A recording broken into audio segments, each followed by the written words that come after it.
بسم اللہ الرحمن الرحیم۔ اس لیے رسول اللہ صلی اللہ علیہ وسلم نے فرمایا تھا فَإِذَا سَأَلْتُمُ اللَّهَ عَزَّ وَجَلَّ أَيُّهَا النَّاسِ فَاسْأَلُوهُ وَأَنْتُمْ مُوقِنُونَ بِالْإِجَابَةِ فَإِنَّ اللَّهَ لَا يَسْتَجِيبُ لِعَبْدٍ دُعَاءَهُ عن ظہر قلب غافل۔ اللہ سے جب بھی مانگو یقین کر کے مانگو کہ وہ پورا کرے گا۔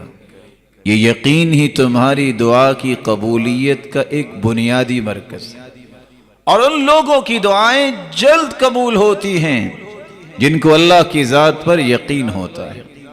فَإِنَّ اللَّهَ لَا يَسْتَجِيبُ لِعَبْدٍ، ایسے انسان کی دعا کو اللہ قبول نہیں کرتے جو دعا تو کرتا ہے لیکن دعا کرنے میں غفلت برتتا ہے اور پرواہ نہیں کرتا، ہاتھ اٹھے ہیں اور دائیں بائیں دیکھ رہا ہے۔ اللہ عز الجلال کی طرف توجہ کرنے والا، غفلت سے دور ہونے والا، یقین کرنے والا دعا کی قبولیت حاصل کر لیتا ہے۔ اشہد ان لا